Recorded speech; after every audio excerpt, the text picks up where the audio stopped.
Bienvenue sur Résistance et héritages africains. Aujourd'hui, nous allons plonger dans l'histoire fascinante et inspirante de Samori Touré, l'un des plus grands résistants de l'Afrique de l'Ouest. Préparez-vous à découvrir l'incroyable parcours de cet homme qui a tenu tête à l'empire colonial français avec courage et détermination. Imaginez un petit village africain nommé Miniambaladougou, niché dans les collines verdoyantes de l'actuelle Guinée. C'est ici, en 1830, que naît Samori Touré. Fils d'une famille commerçante, il est rapidement plongé dans les traditions et les valeurs de son peuple.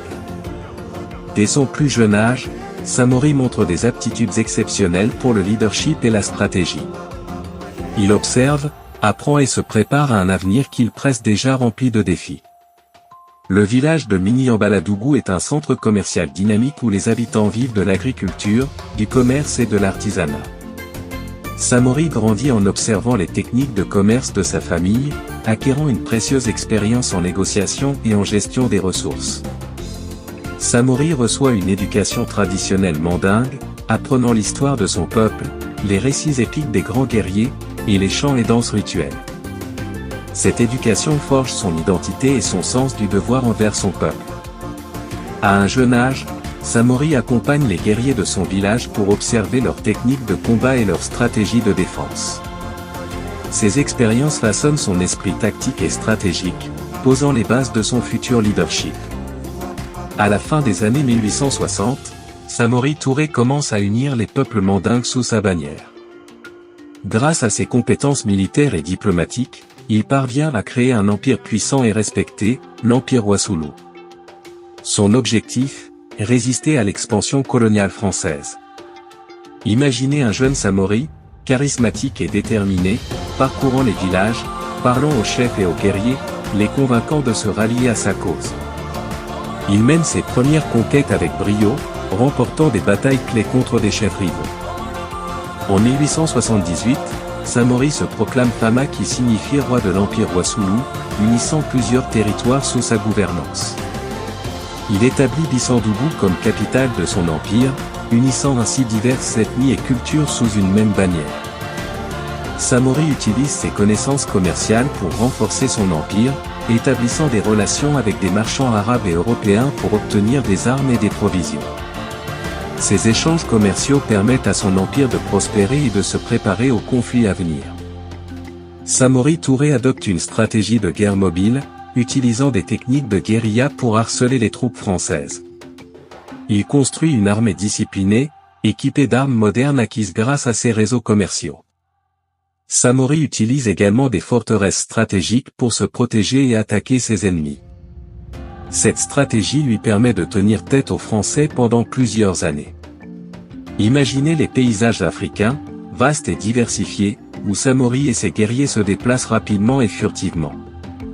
Son armée est divisée en unités mobiles, chacune spécialisée dans une forme de combat, allant de la cavalerie légère aux tireurs d'élite.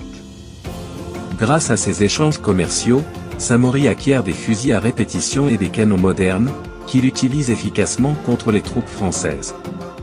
Il construit et utilise des forteresses telles que celles de Konde et Sikasso comme base de retranchement, permettant à ses forces de se regrouper et de lancer des attaques surprises. Ces forteresses deviennent des symboles de la résistance et de la détermination de Samori à protéger son peuple et son territoire. Les années 1880 marquent une période intense de conflit entre l'Empire Wassoulou et les forces coloniales françaises. Les batailles de Wayo-Wayanko et de Dabadougou sont des exemples éclatants de la résistance acharnée de Samori. Malgré la supériorité technologique des Français, Samori inflige des pertes significatives à ses adversaires. Ces batailles deviennent des symboles de la résistance africaine contre la colonisation. La bataille de Wayo-Wayanko en 1882 voit Samori tendre une embuscade aux troupes françaises, utilisant le terrain à son avantage pour infliger de lourdes pertes à l'ennemi. Cette victoire renforce la réputation de Samori comme stratège militaire exceptionnel. En 1885, lors de la bataille de Dabadougou, Samori démontre une fois de plus sa capacité à mobiliser rapidement ses troupes et à frapper fort. Ces batailles montrent la résilience et l'adaptabilité de Samori, qui, malgré les défaites occasionnelles, apprend de chaque confrontation pour mieux préparer ses futures batailles. En 1898, après des années de résistance acharnée, Samori Touré est finalement capturé par les Français. Plutôt que de se soumettre, il choisit l'exil et est envoyé au Gabon, où il continue de symboliser la lutte contre l'oppression coloniale. Samori meurt en 1900, mais son héritage perdure. Sa capture marque la fin d'une ère de résistance armée directe, mais son esprit de résistance continue d'inspirer. Imaginez la scène de la capture de Samori, entouré de ses derniers fidèles, trahi par certains de ses alliés. Les Français le capturent dans des conditions difficiles, mais même en exil, il reste un symbole de dignité et de résistance pour ses partisans. Sa détention au Gabon est marquée par des conditions rigoureuses, mais Samori continue de rester fort et déterminé. La capture de Samori marque la fin d'une résistance militaire organisée contre les Français, mais son esprit continue de vivre à travers les mouvements de libération africains du XXe siècle. Son héritage inspire les générations futures à lutter pour la liberté, la justice et l'indépendance. L'histoire de Samori Touré est celle d'un homme qui a refusé de plier face à la domination étrangère. Son courage, sa détermination et son leadership inspirent encore aujourd'hui. Samori Touré est un symbole de résistance et de fierté pour l'Afrique de l'Ouest et au-delà. Son héritage continue de vivre à travers les générations. Les valeurs qu'il a défendues, telles que la liberté, l'indépendance et l'identité culturelle, sont toujours pertinentes aujourd'hui. De nombreux monuments et statues à travers l'Afrique de l'Ouest célèbrent la mémoire de Samori Touré. Les chansons, les poèmes et les récits oraux transmettent son histoire et inspirent de nouvelles générations de leaders africains. Les principes de Samori en matière de résistance, d'unité et de justice continuent de guider les mouvements sociaux et politiques en Afrique. Merci d'avoir regardé cette vidéo.